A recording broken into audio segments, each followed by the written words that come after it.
शुभेंदु अधिकारी आज जिस वक्त निकले एक्शन में, शुभेंदु अधिकारी शपथ लेने के बाद से फुल एक्शन मोड में।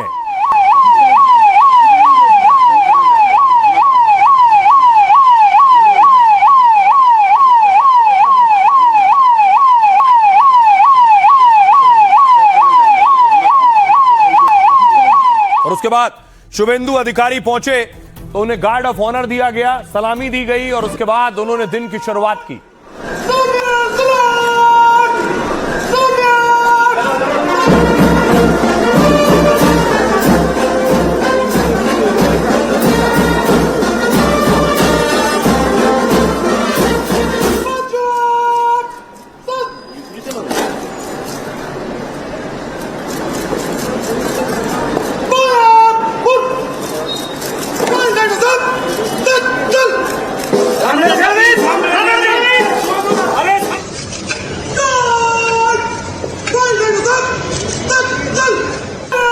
और उसके बाद शुभेंदु ने काम शुरू किया। शुभेंदु ने कैबिनेट की बैठक की, अपने मंत्रियों से मिले शुभेंदु अधिकारी। ये वो तस्वीरें आप देख रहे हैं, मंत्रियों के साथ बैठक की है और शुभेंदु का साफ कहना है जैसे पहले काम होता था वैसे अब नहीं होगा। काम के तरीकों में बदलाव किया है और जिम्मेदारियां तय की हैं।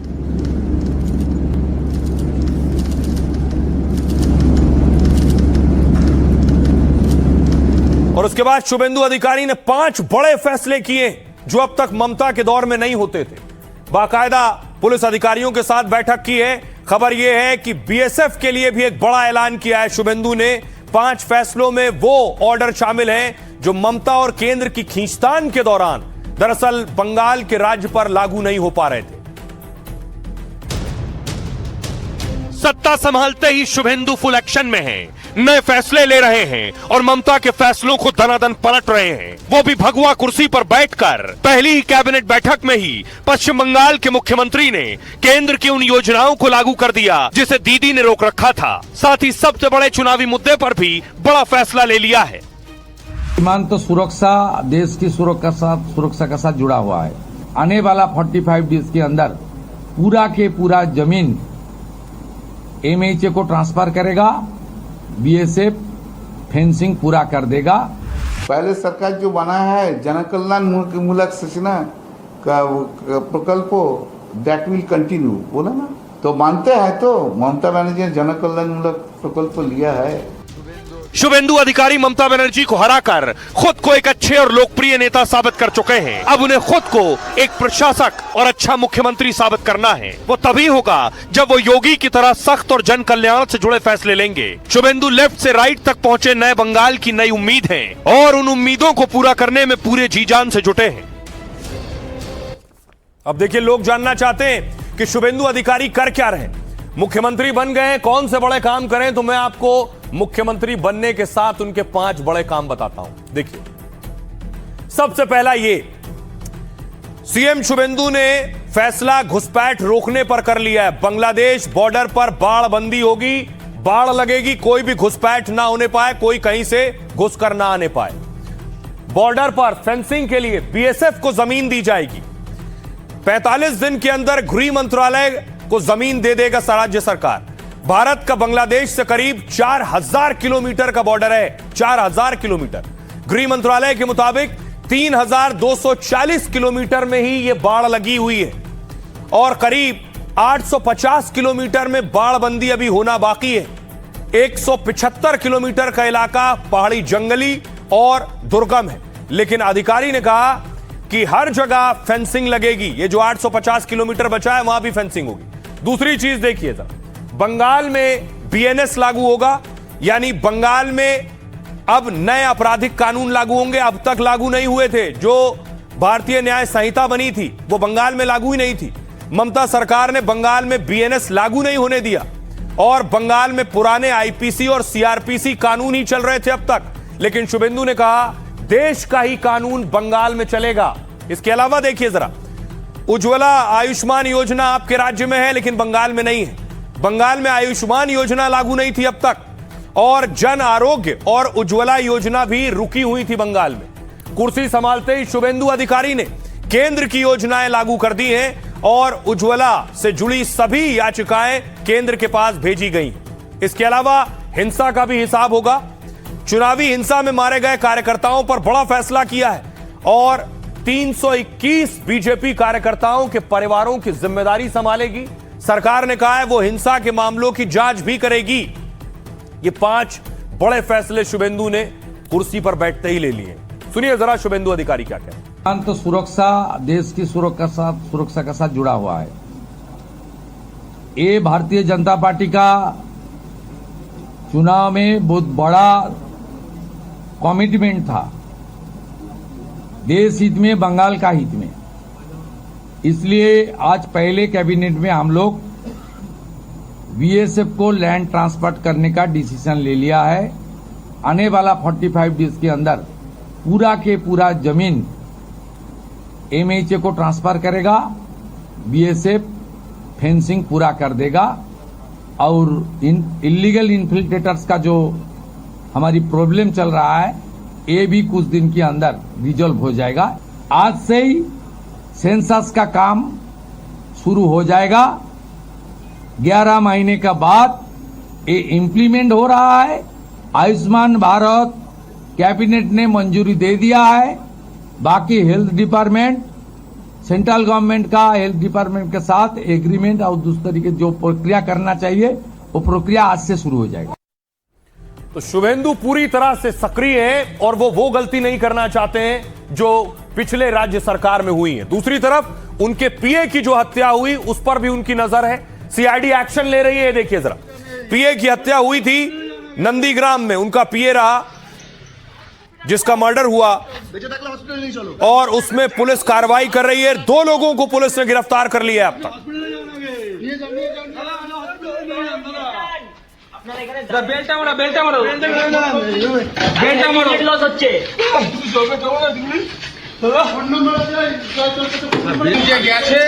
शुभेंदु पीए की हत्या को भूले नहीं है, इसलिए देखिए बंगाल की सीआईडी ने देखिए गिरफ्तारी की है। ये देख रहे हैं, बताया जा रहा 3 लोग गिरफ्तार किए गए, लेकिन 2 जिन्हें आप देख रहे हैं इन्हें कोर्ट में पेश किया गया और इनकी रिमांड लेकर पूछताछ शुरू कर दी गई है। शुभेंदु कह रहे हैं पीए के हत्यारों को छोड़ा नहीं जाएगा।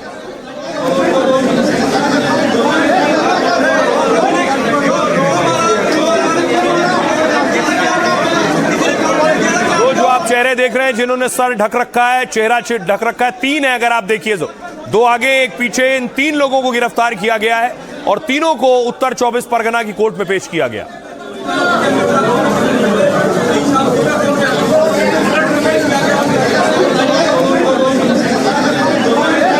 अब देखिए जरा ये दोनों किलर्स थे कौन, इन्हें कहां से उठाया गया ये भी मैं आपको बताऊंगा। पहले जरा इन दोनों की तस्वीरें देखिए। ये पहली तस्वीर आप देख रहे हैं, ये है राज सिंह और ये जो दूसरा शख्स है विशाल श्रीवास्तव उर्फ विक्की। इन दोनों की गिरफ्तारी हुई है। शुभेंदु के पीए की हत्या के आरोपी हैं राज सिंह और विशाल श्रीवास्तव उर्फ विक्की मौर्य। अब देखिए आपको बताऊं कि आखिर कैसे इन्हें पकड़ा गया, कहां से गिरफ्तारी हुई, पुलिस इन तक कैसे पहुंची है।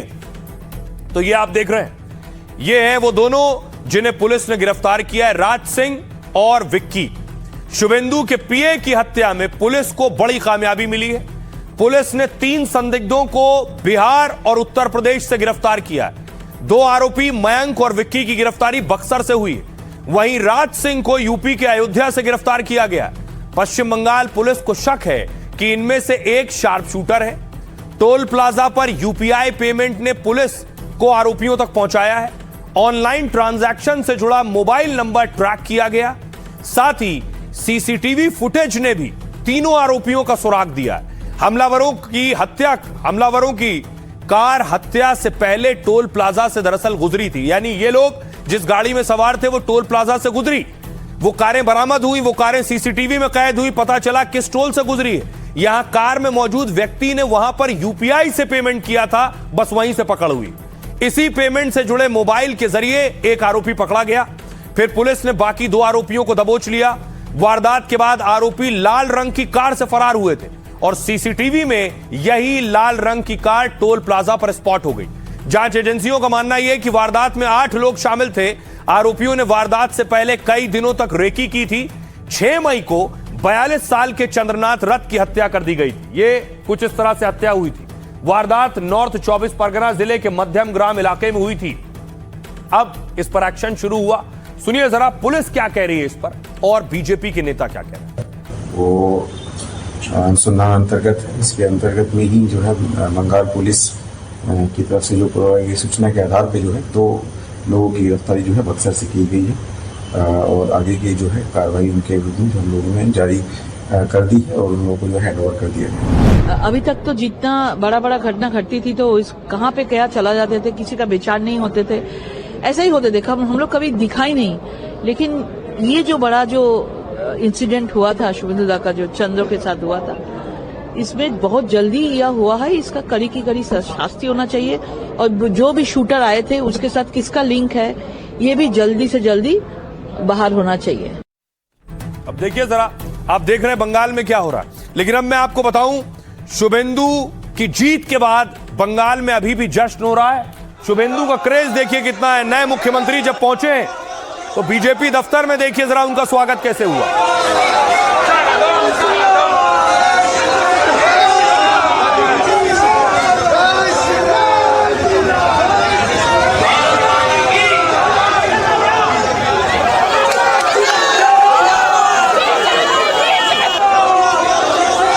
शुभेंदु जब पहुंचे देखिए जरा दोनों तरफ सड़क के लोग खड़े, उनके समर्थक खड़े और उनका भव्य स्वागत कर रहे हैं, फूलों की बारिश कर रहे हैं। बीजेपी ऑफिस पहुंचे हैं, वो तस्वीरें आप देख रहे हैं। अब देखिए जरा आपको वेस्ट मिदनापुर लिए चलते हैं। वहां बीजेपी के नेताओं कार्यकर्ताओं का जश्न खत्म ही नहीं हो रहा है। देखिए बुलडोजर पर जश्न मनाने निकले।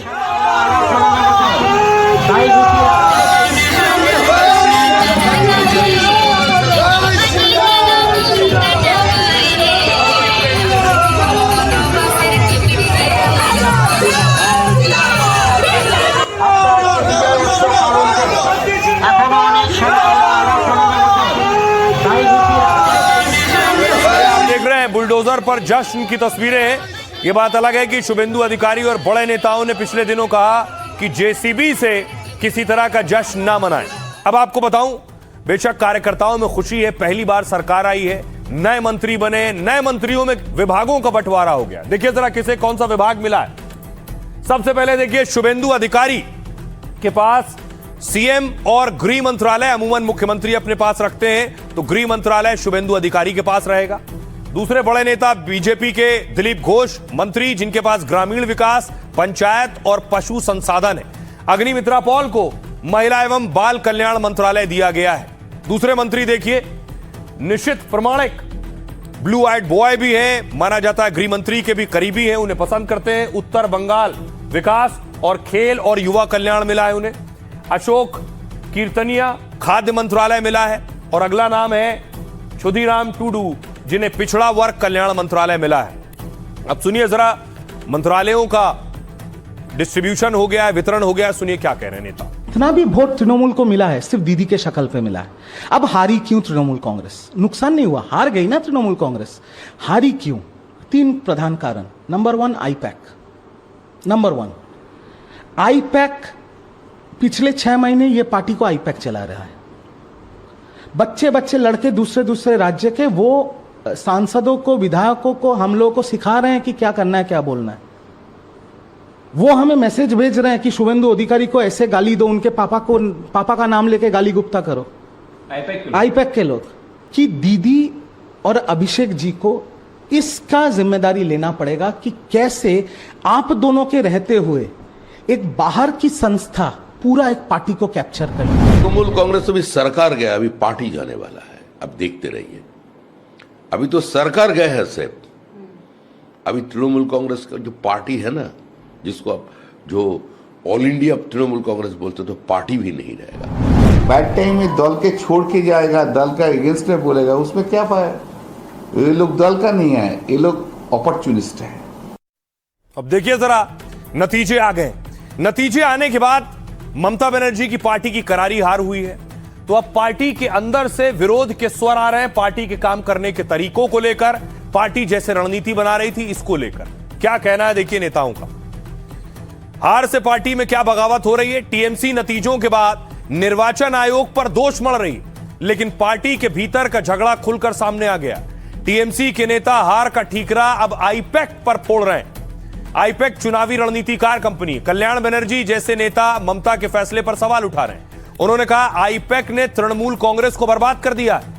पार्टी से निकाले गए रिजू दत्ता ने भी आईपैक को कटघरे में खड़ा कर दिया है और बोले ममता और अभिषेक बनर्जी को जिम्मेदारी लेनी चाहिए। दरअसल टीएमसी की रणनीति तैयार करने की जिम्मेदारी थी इस कंपनी के पास जिसका नाम है आईपैक। उम्मीदवारों के चयन का हिसाब किताब भी आईपैक के जिम्मे था। आईपैक 2021 से लगातार ममता बनर्जी के साथ काम कर रही है। तब इसका काम चुनावी रणनीतिकार प्रशांत किशोर देखा करते थे।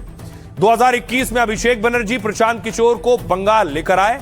2021 में जीत के बाद 2026 में भी टीएमसी ने आईपैक को ही रखा। यह बात अलग है, प्रशांत इससे अलग हो गए। टीएमसी की मुखिया ममता खुद आईपैक पर अटूट भरोसा करती थी। आईपैक ऑफिस में तृणमूल कांग्रेस की अहम फाइलें हुआ करती थी। ईडी ने छापेमारी की, उस दौरान दीदी खुद पहुंची और फाइल लेकर गई वहां से। अब आईपैक को लेकर टीएमसी के अंदर से ही सवाल उठ रहे हैं, लेकिन ममता बनर्जी और अभिषेक बनर्जी ने फिलहाल चुप्पी साध रखी है। अब आपको दिखाऊं, इस बीच देखिए हुआ क्या। यह मामला सुप्रीम कोर्ट पहुंच गया है और सुप्रीम कोर्ट क्यों पहुंचा है? क्योंकि एसआईआर के बाद ये चुनाव हुए। एसआईआर को लेकर सुप्रीम कोर्ट में पहले से इस मामले में याचिका लगाई गई थी और सुनवाई चल रही थी। उस बीच ये चुनाव हुए और उसके बाद सुप्रीम कोर्ट में आज ये दलील दी गई कि चुनाव में जो हार जीत हुई है उसके पीछे क्या कारण है। अब देखिए जरा कोर्ट में क्या हुआ आज। सुप्रीम कोर्ट में एसआईआर से जुड़ी याचिकाओं पर सुनवाई के दौरान टीएमसी ने बड़ा दावा किया। टीएमसी ने कहा एसआईआर का असर विधानसभा चुनाव के नतीजों पर पड़ा। 31 सीटों पर हार जीत का अंतर एसआईआर के दौरान हटाए गए नामों से कम था। टीएमसी की ओर से सांसद कल्याण बनर्जी ने दलीलें रखी थी। उन्होंने एक सीट का उदाहरण दिया और कहा सिर्फ 862 वोट से हमारी हार हुई, जबकि एसआईआर प्रक्रिया के दौरान उस निर्वाचन क्षेत्र से 5000 नाम हटाए गए। कल्याण बनर्जी ने कहा बीजेपी टीएमसी के बीच सिर्फ 32 लाख वोटों का अंतर है, जबकि हटाए गए नामों के खिलाफ 35 लाख से ज्यादा अपील लंबित है। चुनाव आयोग ने कहा है ऐसे दावों के लिए याचिका ही उचित माध्यम है। तब सुप्रीम कोर्ट ने कहा उन सीटों के लिए नई याचिकाएं दाखिल की जा सकती हैं। बंगाल में भाजपा ने 294 में से 207 सीटें जीती हैं। टीएमसी को 80 सीट मिली। भाजपा को 2 करोड़ 92 लाख वोट मिले, टीएमसी को 2 करोड़ 60 लाख वोट मिले हैं, यानी 32 लाख कम वोट मिले। सुनिए अब सियासतदान क्या कह रहे हैं। ये लेकर देखी बात है कि एसआईआर जो हुआ है उसमें 35 लाख वोटर को नाम बाद चला गया। तो एसआईआर तो हुआ, बीजेपी का एक तो एजेंडा था, इस एजेंडा का बाकी हुआ है, इसलिए बीजेपी छोड़ के उन पार्टी का आदमी का नाम बात चला गया। जब तक जीतते थे सब ठीक था, ईवीएम ठीक था, कमीशन ठीक था। आज हार गए तो हेरफेर। ऐसे लोगों को समाज बर्दाश्त नहीं करता। सारे ममता बनर्जी की जमाने में बंगाल पे जितने अत्याचार हुए, जितनी दहशत हुई, उसका नतीजा उनको भुगतना पड़ेगा। सुनियोजित तरीके से, सोची समझी तरीके से कांग्रेस पार्टी को और खासकर जो धर्मनिरपेक्ष जो एक जगह बचे हुए थे बंगाल में, उनको तबाह करने के सबसे ज्यादा कोशिश अगर किसी ने की होगी तो उनका नाम ममता बनर्जी। अभी वो खुद सजा भुगत रहे हैं। तो रही बंगाल से आपको लिए चलते हैं आगे। आज की एक और बड़ी खबर है। देश के प्रधानमंत्री नरेंद्र मोदी ने देश के लोगों से 7 बड़ी अपील की है। सोने पर अपील और पैनिक दलील आपको बताऊंगा। उससे पहले देखिए जरा पीएम मोदी कहां थे।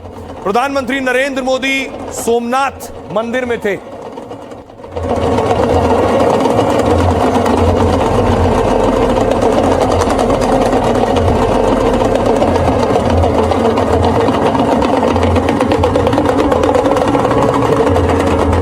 सोमनाथ मंदिर के प्राण प्रतिष्ठा के 75 साल पूरे होने के मौके पर भव्य कार्यक्रम देश भर में आयोजित किए गए।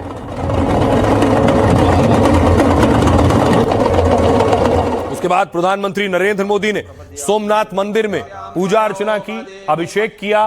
सद्यो जातम प्रपद्यामि सद्यो ओम सद्यो जातं प्रपद्यामि सद्यो जातं कदेकोपयो दिव्यन्तरिक्षे पयोधा आचमनीयं समर्पयामि दधिष्णानं सर्वासन्तमया गिरिशन्ता विजाकरेः यामिकों गिरिशन्तास्ते विपरिगतवे शिवाङ्गेरि त्रताङ्कुर्माय गोषेः पुरुखं जगता शिवेन च त्वा गिरिशाचा वदामसि यथा नः सर्वमिज्झागादय।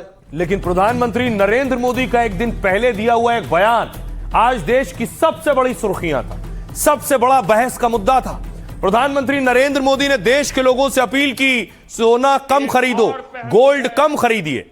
जिस गोल्ड यानी सोने की खरीद एक और पहलू है जिसमें विदेशी मुद्रा बहुत अधिक खर्च होती है, लेकिन देश हित में हमको ये तय करना पड़ेगा कि साल भर तक घर में कोई भी फंक्शन हो, कोई भी कार्यक्रम हो, हम सोने के गहने नहीं खरीदेंगे।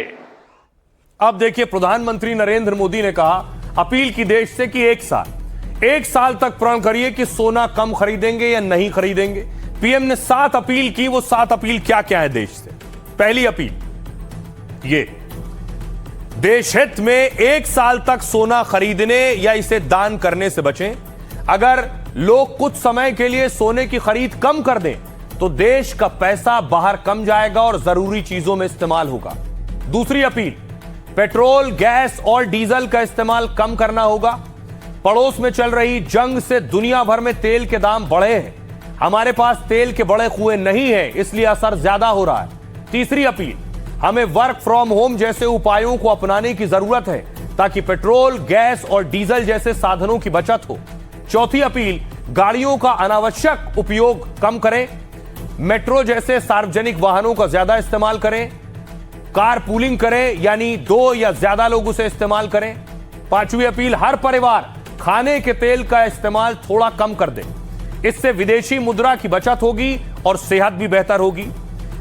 अगली अपील, रासायनिक उर्वरकों की खपत आधी करने का लक्ष्य रखना चाहिए और देश को तेजी से प्राकृतिक खेती की ओर बढ़ना चाहिए।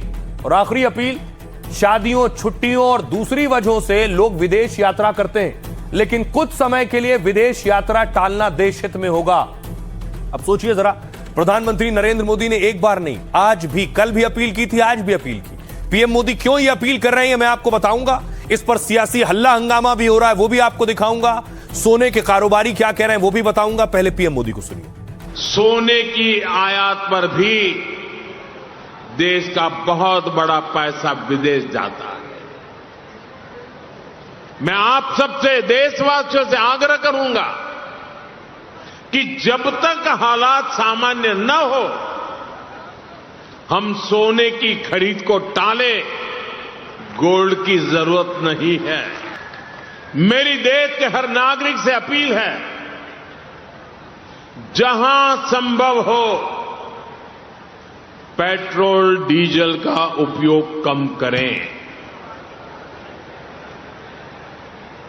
मेट्रो का उपयोग करें, इलेक्ट्रिक बस और पब्लिक ट्रांसपोर्ट का अधिक इस्तेमाल करें। कार पुलिंग को बढ़ावा दें।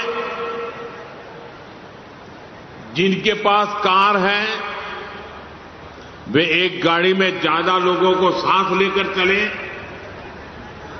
जिनके पास ईवी है वे भी दूसरों की मदद के लिए आगे आए। प्रधानमंत्री नरेंद्र मोदी ने कहा 1 साल तक सोना मत खरीदिए। तो बड़ी परेशानी किसके लिए थी? सोना कारोबारियों के लिए। तो बहुत से सोना कारोबारी सोनार लखनऊ में देखिए प्रदर्शन करने लगे, सड़कों पर आ गए। सर्राफा कारोबारी